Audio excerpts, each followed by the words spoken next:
Estamos en un nuevo programa de Encendiendo la Conciencia, un programa del Movimiento Patriótico Manuel Rodríguez que pretende que nos arriesguemos por intermedio de nuestra conciencia para volcarnos a la lucha popular. Cuando los medios de comunicación están en manos de los poderosos, queremos ser un aporte contra la hegemonía mediática. La vida de los revolucionarios y revolucionarias de los y las luchadoras sociales y populares ha estado siempre unida a la prisión política. Es la herramienta de la burguesía y las dictaduras para oprimir a los pueblos. El asesinato, la tortura y finalmente la prisión forman lamentablemente parte de la lucha por construir una sociedad socialista y una con niveles de importantes de justicia. El programa de hoy, 17 de abril, Día Internacional de Solidaridad con las y los presos políticos.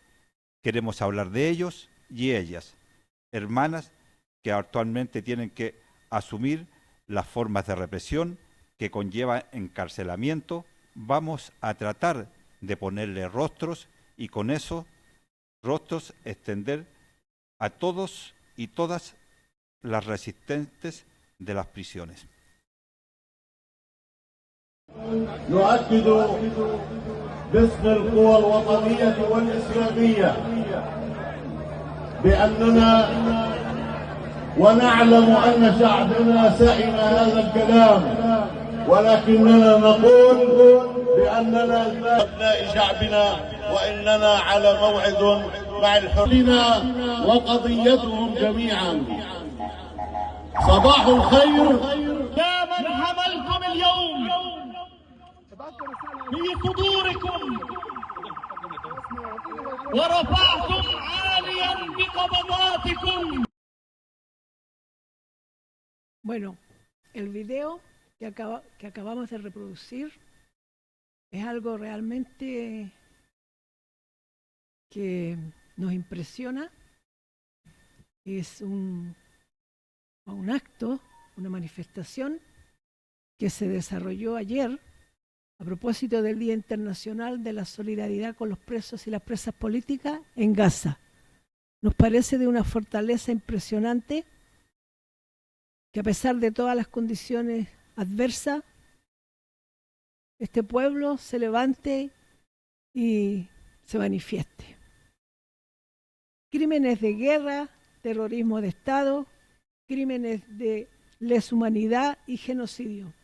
En este clima vive el pueblo palestino. El infanticidio contra más de 20.000 niños y niñas demuestran de manera indesmentible que estamos viviendo los peores momentos de la humanidad. Solo la solidaridad de los pueblos levanta la voz. Solo algunos países se comprometen con el apoyo directo a las y los palestinos. En medio de esto, la prisión del Estado terrorista sionista de Israel contra los palestinos, incluyendo niños y niñas.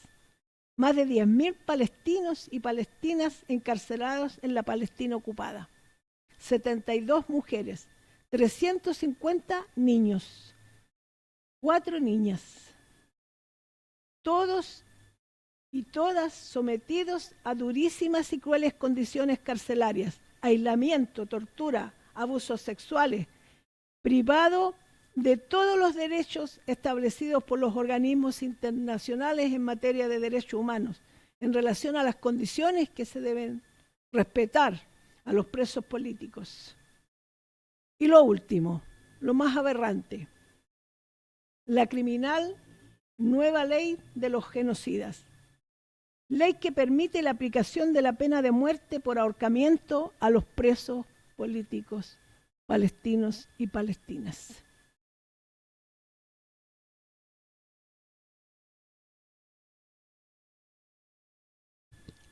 Bueno, vamos a hablar también de los presos políticos latinoamericanos que se encuentran en las cárceles de Estados Unidos. El imperialismo norteamericano es el principal instructor e instigador para que las burocracias de las sociedades burguesas repriman a los pueblos. Pero no solamente actúan de manera indirecta, lo hacen directamente, persiguiendo a los y las luchadoras sociales. Son los que construyen planes para asesinar a los dirigentes sociales y políticos, lanzan misiles para asesinar autoridades y líderes religiosos. Pero no basta con eso, proceden al asesinato y al secuestro de presidente. Es inédito de que en el caso de los compañeros Celia Flores y Nicolás Maduro, siendo presidente en ejercicio de la República Bolivariana de Venezuela, fueron secuestrados por el imperialismo norteamericano y llevados a una cárcel de Estados Unidos. Debemos recordar cómo fue ese operativo este año, el 3 de enero, donde fueron asesinados parte de su escolta presidencial, donde estaban los hermanos cubanos y venezolanos. Entonces es importante solidarizar con la compañera y el compañero Nicolás Maduro, que hoy día, más que un juicio en Estados Unidos, está secuestrado en una prisión de alta seguridad. También tenemos el caso de el compañero Simón Trinidad de la FARC, que fue secuestrado, detenido, secuestrado en Ecuador el 2004, cuando estaba el presidente Lucio Gutiérrez, y fue llevado a Estados Unidos, a pesar de que Simón Trinidad, uno de los comandantes y combatientes de las FARC colombianas, era parte de los grupos, del grupo que estaba de negociadores. Igual fue secuestrado y hoy día se encuentra en una de las cárceles también de Estados Unidos de máxima seguridad, donde está cumpliendo una condena de 60 años. Supuestamente debería salir el 2055. Son esas las condenas.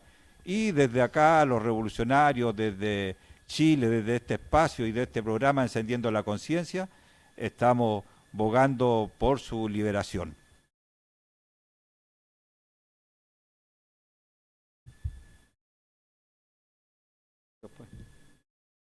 Internacionales. Bueno, tenemos también otros presos internacionales. Hay un caso muy relevante de unas compañeras de Paraguay. Es una familia campesina que ha sido perseguida no solamente por los servicios de seguridad de Paraguay, sino que también Argentina. Es una familia que parte de su familia, por ejemplo, 2 niñas fueron secuestradas y asesinadas. Hay una tercera que hasta el día de hoy está desaparecida, detenida por el ejército, por los grupos represivos, tanto de Argentina como del Paraguay. Y estamos hablando de estas presas políticas: Carmen Villalba, Francisca Andino y Laura Villalba, presas políticas del Paraguay.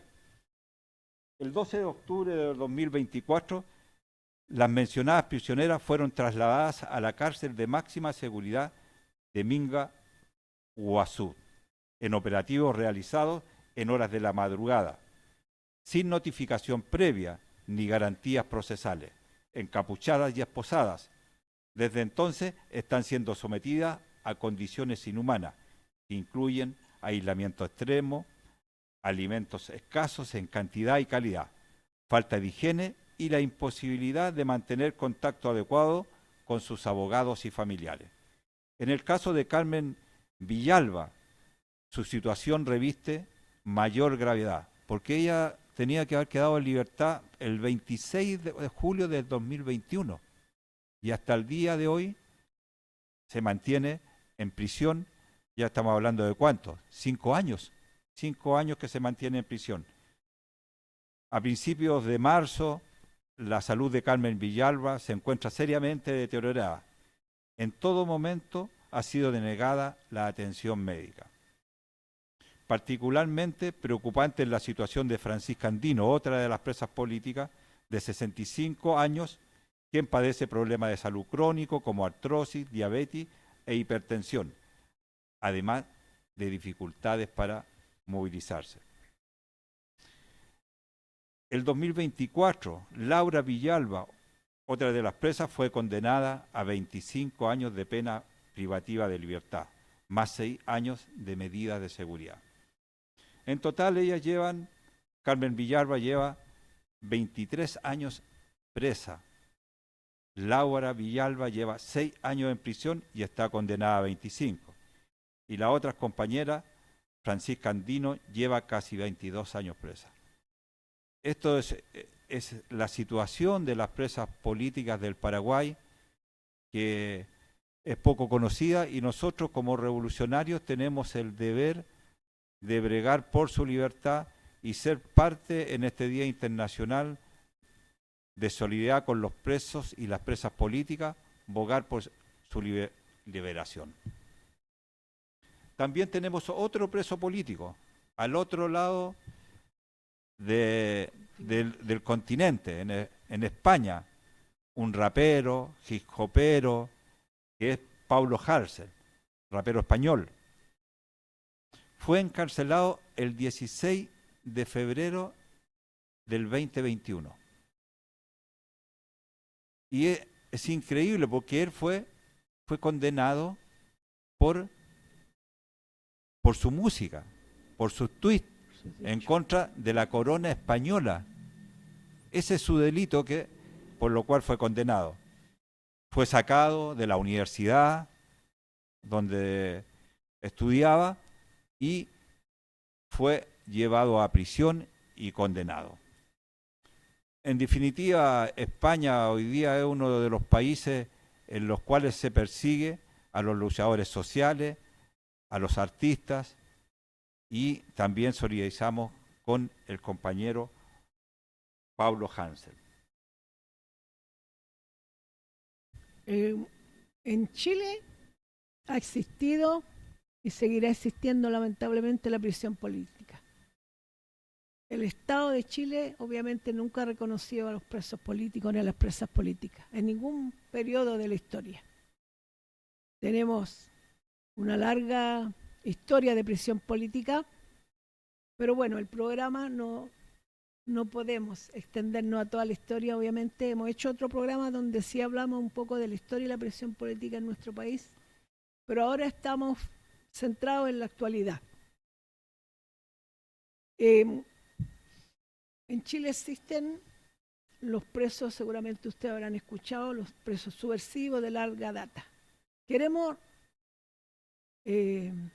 resaltar algunos, no podemos nombrarlos a todos, pero pensamos que el comandante Ramiro, Mauricio Hernández Norambuena, es un caso emblemático de lo que significa la persecución a un luchador.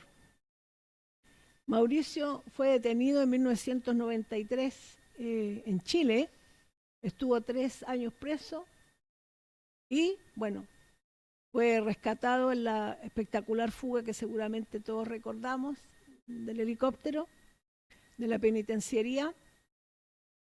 Posteriormente fue detenido el 2002 en Brasil.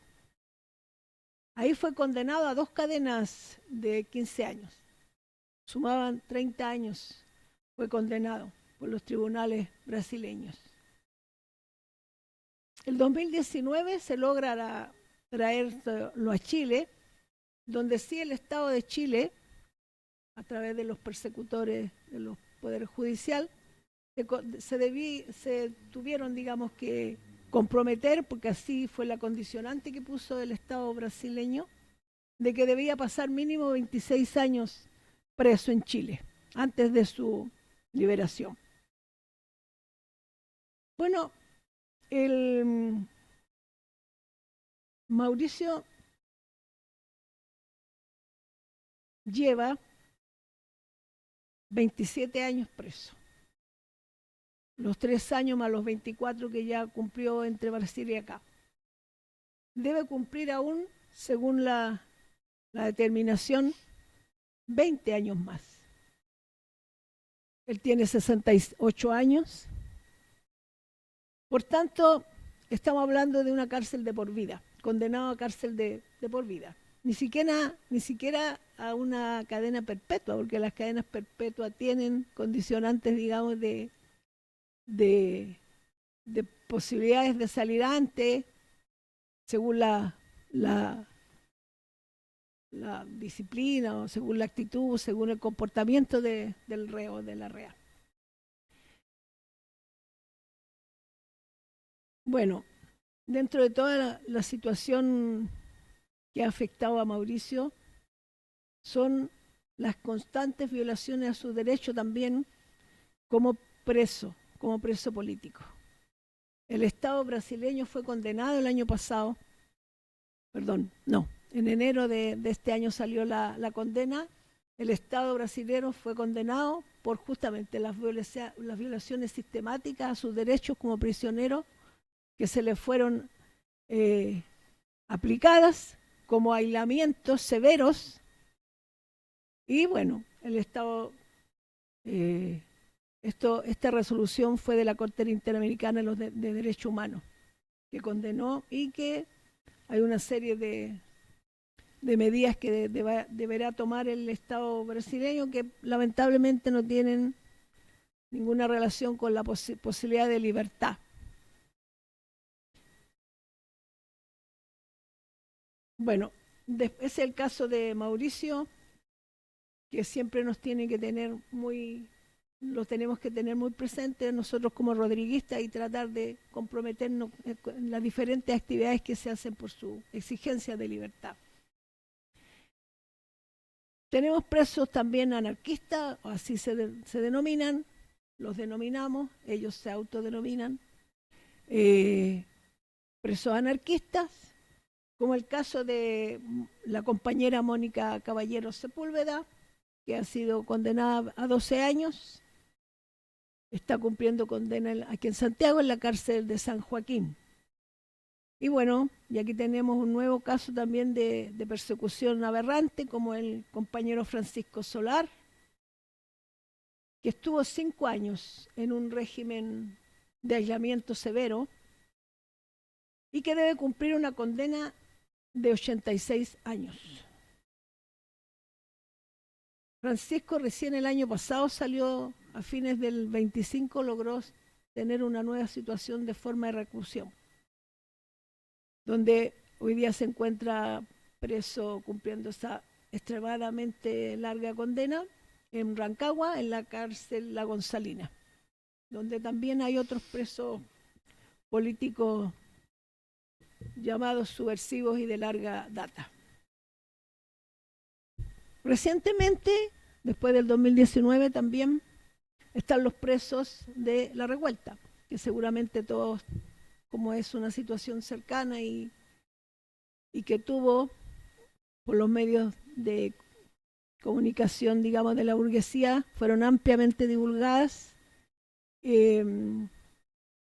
permanecen, según Gendarmería, hasta el momento 13 presos de la revuelta que fueron condenados, permanecen en las cárceles. Bueno, nosotros queremos destacar algunos, como compañero Nicolás Piña, luchador social, condenado a 10 años de prisión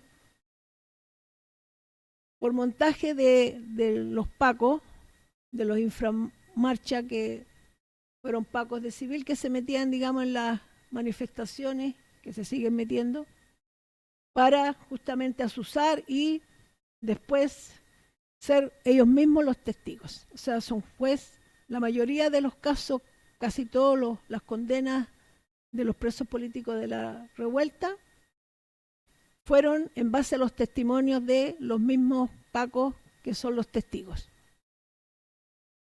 donde claramente tenemos ninguna posibilidad de confiabilidad y lo que pretenden los pacos es justamente, porque son los servidores, digamos, del Estado, de la represión, de que puedan obtener largas condenas. Y bueno, y así resultó lamentablemente en varios casos de jóvenes, sobre todo jóvenes. Nicolás, bueno, su familia, su madre, que ha dado una tremenda lucha, una valiente mujer que ha peleado todos estos años por la libertad y denunciando la condena excesiva y también denunciando la serie de irregularidades que estuvo en el juicio y obviamente defendiendo la inocencia de Nicolás.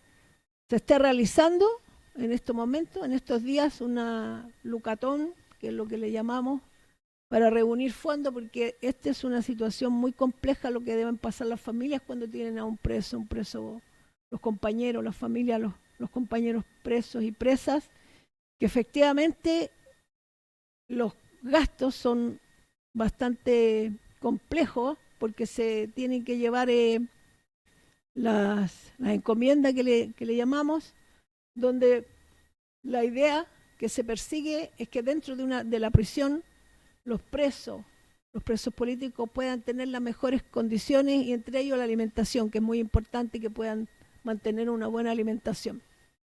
Pese a toda, bueno, en realidad no tenemos tiempo, pero hay muchas situaciones que se podrían denunciar sobre Gendarmería, cómo atenta contra justamente los recursos alimentarios que se ingresan. Muchas veces los rompen o los dejan, los entregan después para que se echen a perder. Entonces ha sido, sobre todo los presos políticos de la revuelta, han sido castigados los que permanecen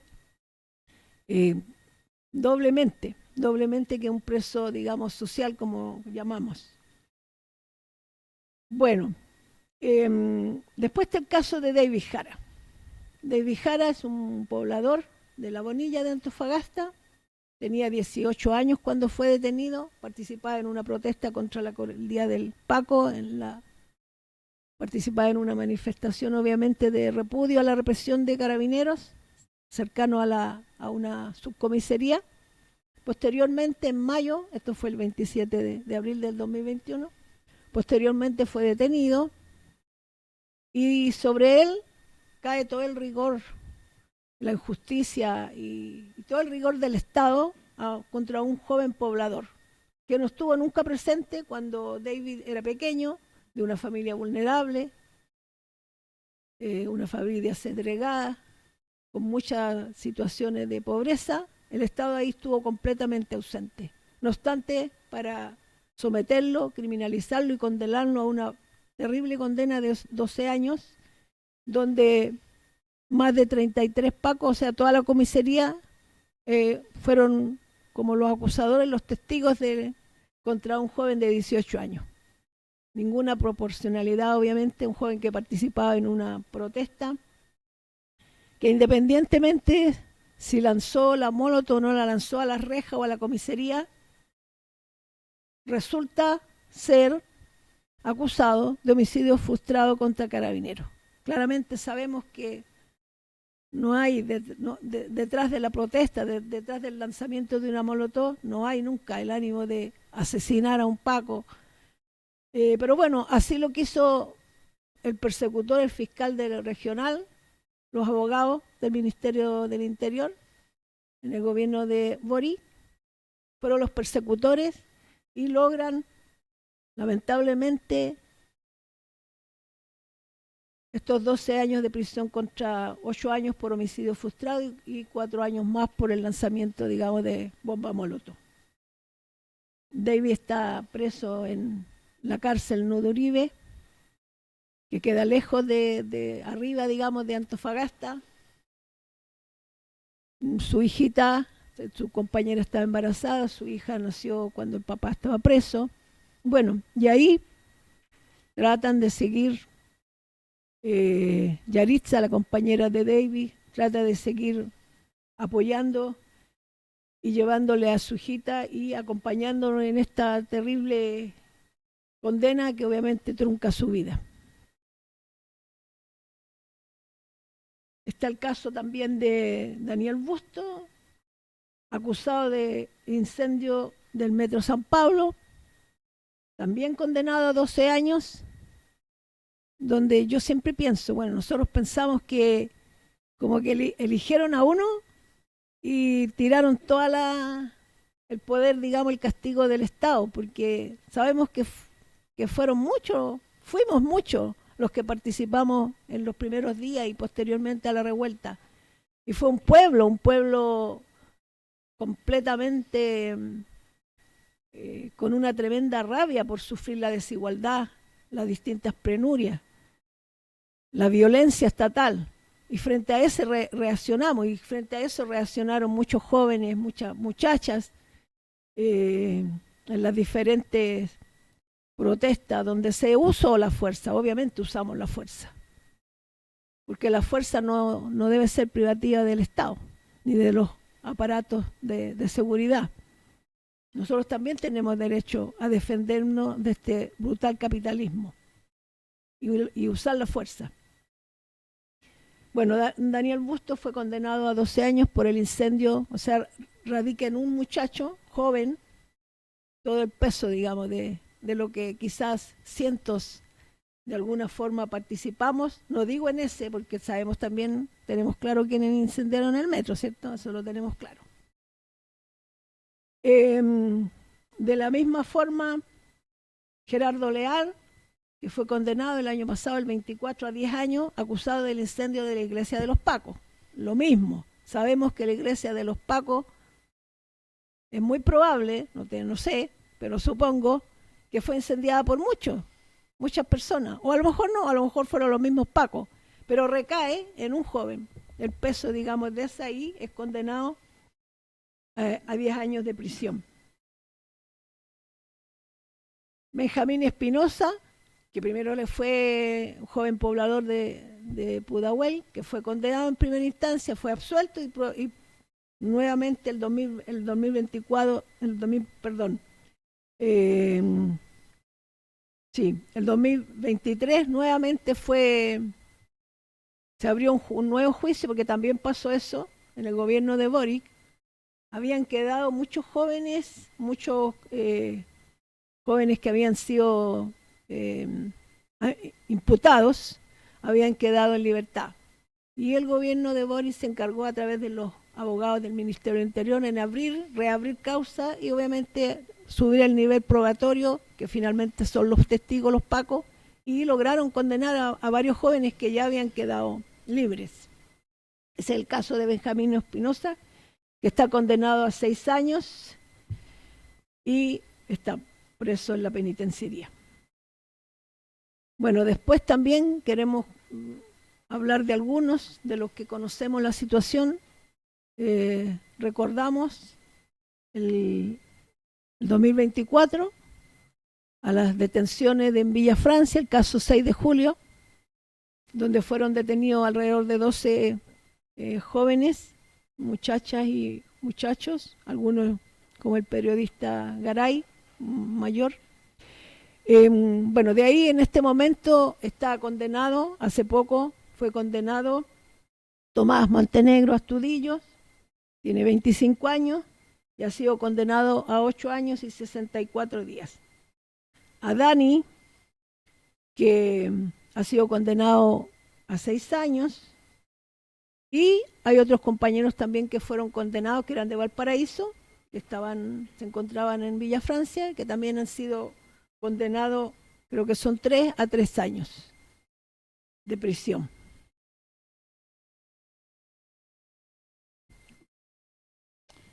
Bueno,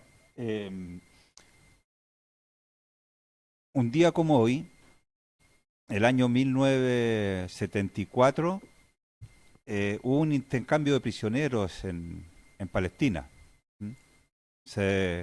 Pocos años antes, 6 años atrás, un prisionero político, un revolucionario palestino de Al-Fatah, que iniciaron la lucha contra el Estado de Israel o el ente sionista, que en ese momento estaba iniciando la ocupación del territorio e instalándose, fue detenido 6 años antes y logrando, en base a la guerra y a la lucha contra el Estado sionista, lograron un canje de prisioneros ese día 17 de abril de 1974, y en honor a ese día se conmemora el Día Internacional del Preso Político. Es importante porque tenemos que conocer la historia, los orígenes de cada una de las ¿cómo se llama?, de los hitos. Y este palestino se llamaba Mahmoud Bakir Kisasi.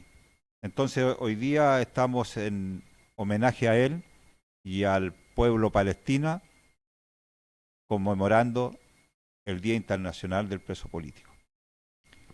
Efectivamente, esto nace, como dice Lucho, esto nace de este intercambio de un preso político palestino que había estado en una huelga de hambre y se hace un intercambio, y el día de su liberación fue un 17 de abril. Posteriormente, en el País Vasco, se hizo una reunión internacional donde participan delegados de distintos países, y ahí las organizaciones sociales, políticas a nivel internacional reconocen también, acogen, digamos, esto que ya el pueblo palestino había determinado como el Día del Preso Político Palestino, lo acogen también como el Día Internacional de la solidaridad con los presos políticos, con la idea de que efectivamente cada 17 de abril podamos levantar las demandas de libertad, podamos denunciar las condiciones de prisión, podamos también ejercer nuestra solidaridad, nuestro saludo fraterno a todos los presos y las presas políticas. Y bueno, vamos a seguir en Chile porque tenemos, aparte de los que ya hemos mencionado, tenemos los presos políticos mapuche. Los rodriguistas vemos la lucha del pueblo mapuche con gran admiración, comprendemos y solidarizamos con el combate que busca la autonomía de su territorio, cultura y economía. Son un pueblo guerrero, perseguido y despojado de su territorio por el Estado chileno, que ha intentado someterlos una y otra vez. Conocemos los asesinatos cometidos por las fuerzas sicarias al servicio de la democracia burguesa chilena, Catrileo, Catrillanca, Marchán. Nos recuerdan que el genocidio de ayer continúa hoy. 4 años militarizado el Gualmapu, en que han subido los niveles de aplicación del terrorismo de Estado. Hoy muchos huaychafes se encuentran en las cárceles del Estado burgués chileno. Una actualización de las condiciones carcelarias que voy a leer de este tríptico que justamente lo están difundiendo los hermanos mapuche.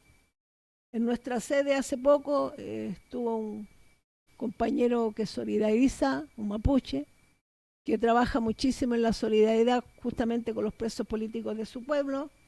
Él nos instruyó con mayor profundidad sobre la situación, sobre la lucha del pueblo mapuche, pero también la situación de los presos políticos. Y nos dejó esta cartilla. La situación de los presos políticos, una pequeña reseña. Actualmente existen más de 100 presos políticos mapuches que están recluidos en las cárceles de Gualmapu, en la región del Biobío, la Araucanía y los Ríos. Araucanía y los Ríos. Las penas han sido por parte del Estado una declaración ofensiva hacia el movimiento mapuche en los últimos 5 años, endureciendo las leyes ya existentes y generando otras nuevas para reprimir el movimiento mapuche. Entre estas, la ley antiterrorista, el 2025 aplicada a jóvenes mapuches imputados por esta ley, aplicando su uso desproporcionado con el fin de criminalizar las demandas territoriales y de reconocimiento. Además, hemos visto el aumento exponencial de condenas que superan los 20 años, la cual marca un precedente histórico. Las leyes actuales aprobadas permiten procedimientos especiales, como el uso de testigos sin rostros, aunque esto ha sido cuestionado por la Corte Interamericana de Derechos Humanos, y penas más severas, la que es el principal punto de crítica sobre la criminalización del conflicto. La dispersión de los presos en cárceles concesionadas como Concepción y Valdivia ha sido la tónica para ir segregando en módulos de máxima seguridad. Existe el convenio, bueno, voy a agregar eso, existe el convenio 169, que es un convenio que obliga a los estados, que Chile lo firmó, a que cuando están en prisión personas originarias, de pueblos originarios que tienen una relación con la tierra, que todos sabemos distinta a la nuestra, a los chilenos, por tanto, ellos tienen que tener, de partida no pueden estar encerrados en cemento, ellos tienen que tener, es un derecho consagrado por los tratados internacionales, que ellos tienen que tener acceso a la tierra, porque el uso de la tierra para el pueblo mapuche es algo de sobrevivencia, para ellos es tremendamente importante, no es algo con lo que puedan vivir si no lo pueden practicar, como nos pasaría, digamos, a nosotros que somos urbanos. Por tanto, el Estado chileno ha sido condenado en reiteradas oportunidades justamente por eso, por no aplicar, por no respetar el convenio 169. Han estado en varias, bueno, siempre estamos escuchando lamentablemente que ellos se tienen que someter a huelgas de hambre para poder tener mejorías en sus condiciones de reclusión.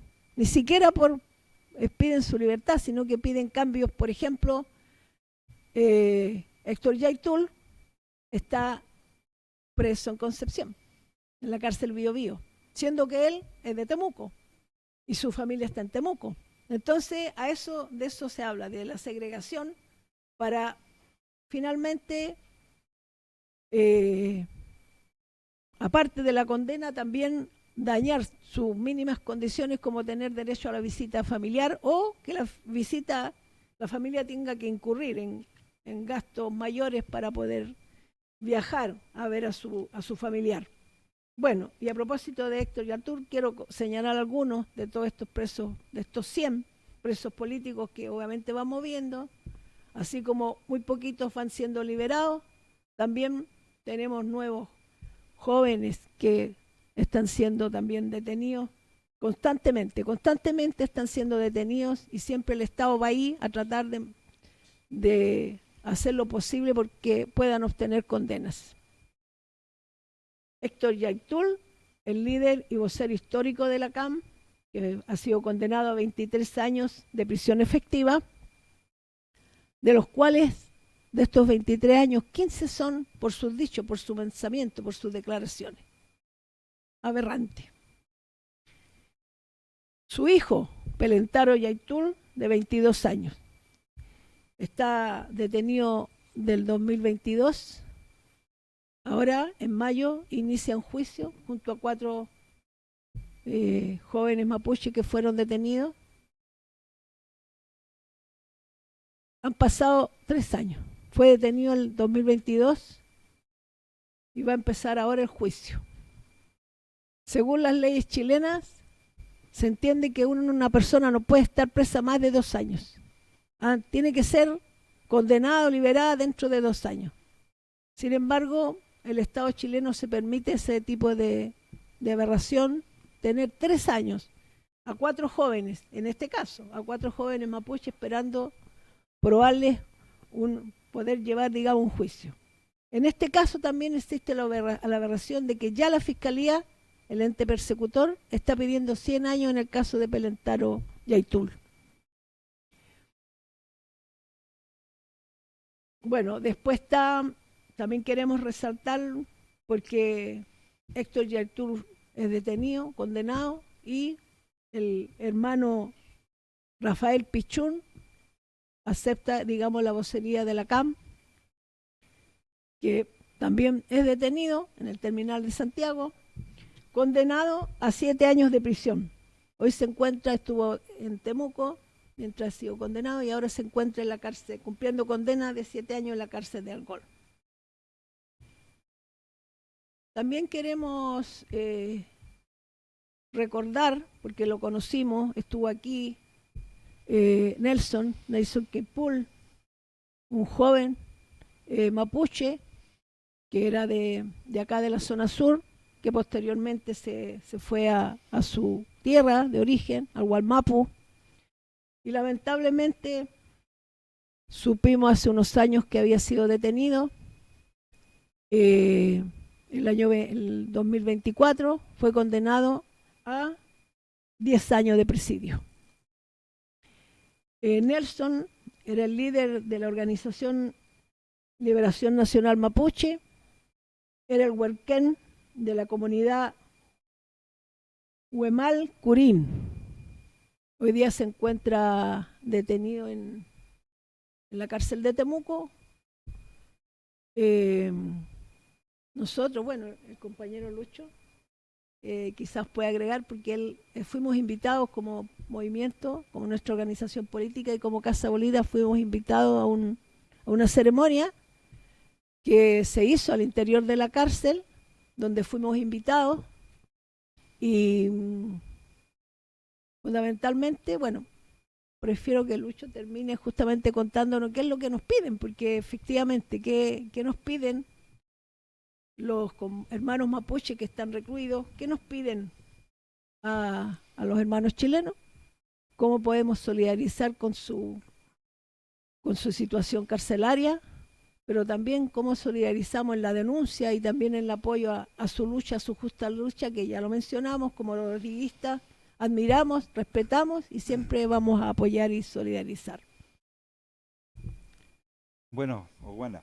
Breve, porque ya va quedando poco del programa, creo que es la última parte. Bueno, la visita a la cárcel de Temuco, por invitación de ellos, fue un tragún. La idea principal de ello es reconstituir la base social.